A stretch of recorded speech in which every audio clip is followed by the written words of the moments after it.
Hello everyone, welcome back to your channel money pump. दोस्तों, HDFC bank की limited की बात करें तो आज लगभग हमें 1% से ज़्यादा का हमें गिरावट देखने को मिल रहा है। लेकिन अगर हम इसका एक दिन पहले का सेशन देखें तो हमें अच्छी खासी तेज़ी देखने को मिली थी, लगभग 2% से ऊपर का तेज़ी देखने को मिला था।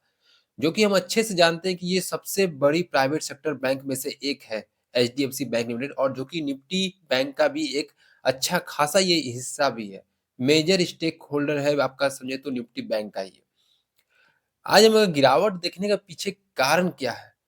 क्या ये गिरावट आज मार्केट फॉल हुआ उसके कारण गिरावट बन रही है कि आगे ये जो है हमें अच्छा मूव दिखा सकता है? क्योंकि जिस तरह से हमें पीछे तेज़ी देखने को मिली और जिस तरह से सारे एनालिस्ट इसके ऊपर अब दावा लगा रहे हैं कि ये शेयर है 1500 पार कर जाएगा, 2000 पार कर जाएगा। तो क्या इसमें कितनी सच्चाई और क्या कौन-सा ऐसा न्यूज़ है जिसके कारण हमें लगता है कि ये शेयर अब आगे जा सकता है? अगर आप आज का ट्रेडिंग देखोगे तो आज हमें लगभग 1412 का हमें लो देखने को मिला और जो इनका हाई है 1428 का आज हमें हाई देखने को मिला। क्योंकि हम जानते हैं आज मार्केट में अच्छी खासी गिरावट देखने को मिल रहा था। इनका अगर 52 वीक का अगर हम रेंज देखें तो 1757 के आसपास हमें 52 वीक का हाई देखने को मिल रहा है। लेकिन अगर 52 वीक का लो देखेंगे तो 1363 जो कि कुछ दिन पहले ही इन्होंने लगाया था। फिर वहाँ से ये अब धीरे-धीरे उठता हुआ देखने को हमें मिल रहा है। तो इस शेयर में अब कहाँ तक तेज़ी बनती है, आज हम पूरे इस वीडियो में बात करेंगे और ग्राफ क्या कहता है, टेक्निकल इंडिकेटर क्या कहता है और कौन-सा ऐसा न्यूज़ है कि क्या कौन से एनालिस्ट है जो इनका कह रहे हैं कि कहाँ तक ये शेयर जा सकता है। क्या ये ओवरवेट है? क्या ये अच्छा अभी खरीदारी कर सकते हैं? क्या यहाँ से सेल करके निकलिए? इन सारी बातों के ऊपर हम बात करने वाले हैं। तो इस वीडियो में एंड तक ज़रूर बने रहिएगा। अगर आपको ये वीडियो अच्छा लगे तो इसे लाइक और शेयर ज़रूर कीजिएगा। अगर आप चैनल पे नए हैं तो सब्सक्राइब करके बेल आइकन ज़रूर दबाइएगा। तो चलिए दोस्तों, वीडियो को जल्दी से स्टार्ट करते हैं और पता लगाते हैं एचडीएफसी बैंक लिमिटेड कहाँ तक हमें जाता हुआ देखने को मिलेगा। अगर हम इसके सबसे पहले हम बात कर लें कि क्या-क्या इसमें स्ट्रेंथ हमें देखने को मिल रहा है। इनका जो क्वार्टरली ग्रोथ है ना, रिसेंट रिजल्ट में देखने को मिला, हमें अच्छा देखने को मिला है। इनका जो शेयर होल्डिंग जो फंड है आरओई, वो लास्ट 2 साल में हमें इम्प्रूवमेंट देखने को मिला है उसमें। इनका जो आरओ है वो लास्ट 2 ईयर में हमें अच्छा इम्प्रूवमेंट देखने को मिला। इनका जो रेवेन्यू है हर क्वार्टरली में 5-4 जितने भी क्वार्टर है उसमें सब में हमें इंक्रीमेंट बढ़ता हुआ देखने को मिल रहा है। इनका जो प्रॉफिट है वो हर साल इनका हमें बढ़ता हुआ देखने को मिल रहा है। Company able to generate net cash improving net cash flow for 2 last year. हमें लास्ट 2 सालों से इनका जो कैश फ्लो जो है ना अच्छा खासा देखने को मिल रहा है। एनुअल नेट प्रॉफिट लगातार ये बढ़ता हुआ देखने को मिल रहा है। बुक वैल्यू भी हमें पर शेयर पे अच्छा खासा बढ़ता हुआ देखने को मिल रहा है। एफआईज़ और एफपीआई है वो लगातार अपना होल्डिंग बढ़ा रहे हैं। तो ये एक अच्छी बात है इनके लिए। लेकिन जो खराब क्या है ना, जो ये हमें टेक्निकल इंडिकेटर जो है हमारा पूरी तरह से बुलिश देखे बियरिश देखने को मिल रहा है। मतलब हम कहें 3 तरह का हमने इस टेक्निकल इंडिकेटर में रखा है। अगर आप यहाँ देखोगे तो मूविंग एवरेज है, एक टेक्निकल इंडिकेटर, एक मूविंग एवरेज क्रॉसओवर है। अगर मूविंग एवरेज की बात करें तो इनका मानना है कि ये अभी तक बियरिश में दिखा रहा है, लेकिन टेक्निकल इंडिकेटर की बात करें, चाहे मूविंग एवरेज क्रॉसओवर की बात करें, तो हमें इसमें न्यूट्रल देखने को मिल रहा है। तो ओवरऑल हमें बियरिश देखने को मिल रहा है, थोड़ी बहुत बियरिश देखने को कह सकते हैं, गिरावट होगी जब मार्केट फॉल हो रहा है तो। लेकिन देखिए, न्यूज़ क्या कहता है वो सबसे ज़्यादा इम्पोर्टेंट है, क्योंकि अगर आप इनका देखिए, हम पहले प्राइस टू रेशियो देखें बीते कुछ समय की, अगर हम 1 वीक की बात करें तो लगभग 0.39% की तेज़ी देखने को मिली, ओनली 0.39% हमें 1 वीक में। क्योंकि हम जानते हैं ये बहुत ही बड़ी कंपनी, लार्ज कैप कंपनी है, इसको थोड़ा-सा भी मूवमेंट देने के लिए थोड़ा-सा बहुत ही ज़्यादा इसमें मेहनत करना पड़ता है दोस्तों। बहुत ही ज़्यादा इसमें इन्वेस्ट करना पड़ा तब जाके ये अच्छा खासा मूवमेंट दिखाता है और ये एक बैंक निफ्टी का बहुत ही बड़ा पार्ट है। अगर इनका 1 मंथ का देखें तो -4% का नेगेटिव रिटर्न, 3 मंथ का देखें तो -16% का नेगेटिव रिटर्न, 1 साल का देखें तो -12% का नेगेटिव रिटर्न और 3 साल का देखें तो -8% के नेगेटिव रिटर्न। तो हम कहें तो अभी तक का जितना भी रिटर्न हमें सारे हमें नेगेटिव में देखने को मिल रहा है। तो पॉजिटिव कहाँ है इसमें? पॉजिटिव ये है दोस्तों, जो हमने अभी अब न्यूज़ देखा है, जो रिसेंट में हमें 20 तारीख को आस-पास हमें न्यूज़ देखने को मिला, उसके अगले दिन ही हमें स्टॉक में तेज़ी आता हुआ देखने को मिला। अगर आप ये देखोगे तो HDFC bank stock call buy from Citi with 44% upside upside on strong franchise. इनके ऊपर सिटी बैंक ने कुछ टारगेट दिया है, बाइंग का रेटिंग दिया है। तो चलिए दोस्तों, हम देखते हैं न्यूज़ के ऊपर क्या है वो न्यूज़।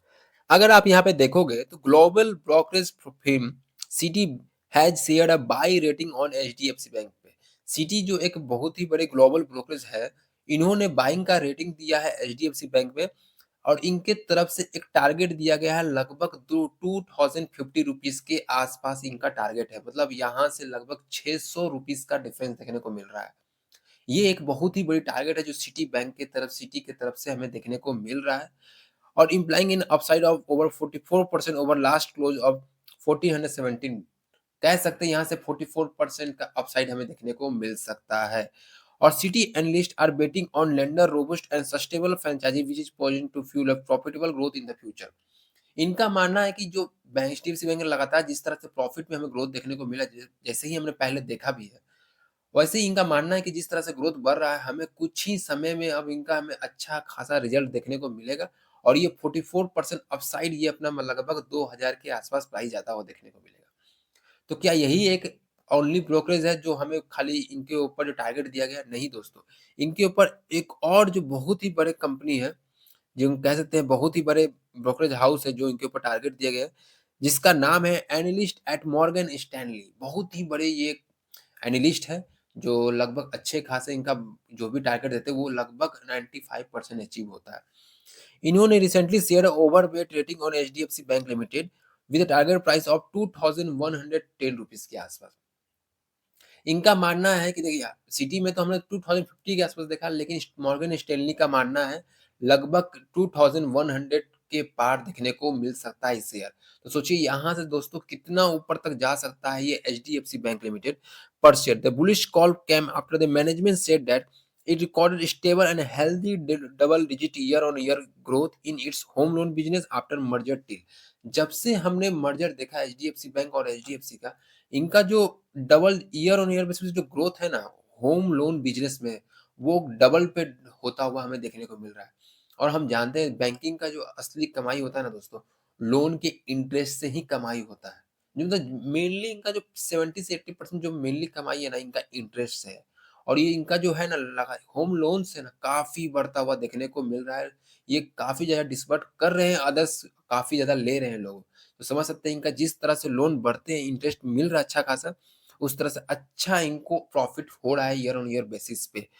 तो हम कह कि ये एक अच्छा टारगेट है जो 2 बड़े-बड़े फ़िल्म ने हमें देखने को मिला टू 2000 के पार। तो ये हम कह सकते हैं कि यहाँ से हमें अब मूवमेंट अच्छा देखने को मिल सकता है। कुछ ही महीने में हम कहें तो अगले मंथ मार्च तक में अच्छा हमें देखने को मिलेगा। क्योंकि हम जानते हैं कि जिस तरह से एचडीएफसी बैंक लिमिटेड इतनी बड़ी कंपनी, इतने कम रेंज में तो रह नहीं सकती क्योंकि मार्केट कैपिटल अगर इसका हम देखें, तो काफ़ी बड़ी इसकी मार्केट कैपिटलाइज़ कंपनी की है। लगभग आप देखोगे तो 1,78,000 के आस-पास हमें मार्केट कैपिटलाइज़ेशन देखने को मिला है, लगभग जियो फाइनेंशियल सर्विसेज़ के बराबर में है। तो सोचो ये दोस्तों कितनी बड़ी कंपनी हो सकती है। अगर हम आईसीआईसीआई बैंक का देखें तो लगभग 7,45,000 के आस-पास हमें देखने को मिल रहा है। सॉरी 7 लाख 45 अगर हम कोटक महिंद्रा का देखें तो 3,42,000 के आस-पास देखने को मिला। एक्सिस बैंक का 3,39,000 का था। इंडसइंड बैंक 1,15,000 का। सोचिए सब सारी कंपनी इतनी बड़ी कंपनी और हमें सारे प्राइस में देखने को मिल रही है। लेकिन इनका जो ईयर ऑन आरओई जो है ना इनका काफ़ी अच्छा हमें देखने को मिला रेट और इक्विटी जो हमें देखने को मिला रिटर्न ऑन इक्विटी अच्छा देखने को मिला। इसलिए ये शेयर हमें लगता है और जिस तरह से टारगेट दिया गया है, ये 2000 पार हमें दिखता हुआ मिलेगा। अगर हम इसका ग्राफ भी अगर देखें, तो ग्राफ तो थोड़ा अभी हमें अब धीरे-धीरे उठता हुआ देखने को मिल रहा है। तो ये क्लियरली अब इंडिकेट कर रहा है ग्राफ भी कि यहाँ से हमें अब धीरे अपसाइड क्योंकि देखिए एक बॉटम ज़ोन बना चुका है यहाँ पे 1388 के आस-पास। यहाँ से जिस तरह से उठ रहा है, लग रहा है कि ये 1600-1700 तो आराम से जा सकता है, 1600-1700। तो इस शेयर को अब हमें कोई दिक्कत होता हुआ नहीं दिखने को मिल रहा है। इनका एक शेयर ये मनी कंट्रोल यूज़र की तरफ से एक शेयर फोरकास्ट किया गया लगभग 2400 के आस-पास दिया गया है, इनका टारगेट। आप यहाँ क्लियरली देख सकते हो 2400 के आसपास और जो इनका मीन दिया गया एवरेज प्राइस वो है 1947 और जो इनका मिनिमम होना चाहिए वो है 1625। तो जब हमारा इतना अच्छा टारगेट दिया गया तो अभी तक ये 1400 के आसपास क्यों फंसा हुआ है? और यहाँ पे आप 39 एनालिस्ट है जो इनके ऊपर रेटिंग दिया गया है लगभग 77% कह रहे हैं कि बाय कीजिए 13% आउटर परफॉर्म है और 10% होल्ड करने बोला है। लेकिन कोई भी ऐसा एनालिस्ट नहीं है जो कहा हो कि अंडर परफॉर्म है, इसे आप सेल करके निकलिए 0-0% देखने को मिल रहा है। तो फिर हमें इसमें गिरावट क्यों देखने को मिल सकती है दोस्तों? मैं अभी भी कह रहा हूँ, मैं आपसे क्लियरली कह रहा हूँ कि मैं भी इस पे अब बुलिश हूँ पूरी तरह से और जिस तरह से एनालिस्ट ने भी अब कह दिया और बहुत बड़े-बड़े ब्रोकरेज फर्म ने भी कह दिया है, तो ये शेयर अब रुक नहीं सकता। आने वाले हमें मार्च में ही हमें ये 1600-1700 के आस-पास देखने को मिलेगा और ये एक अपना नया हाई बनाएगा और ये अपना जिस तरह से 52 वीक को ब्रेक करेगा, ये 2000 पार जाता हुआ देखने को मिलेगा। तो आज के लिए दोस्तों मैंने जो भी न्यूज़ था मैंने आपको क्लियर कर दिया। तो अगर आपको ये वीडियो अच्छा लगे तो इसे लाइक और शेयर ज़रूर कीजिएगा। अगर आप इस चैनल पे नए हैं तो सब्सक्राइब करके बेल आइकन ज़रूर दबाइएगा। चलिए दोस्तों आज के लिए हम इतना ही रखते हैं। थैंक यू दोस्तों।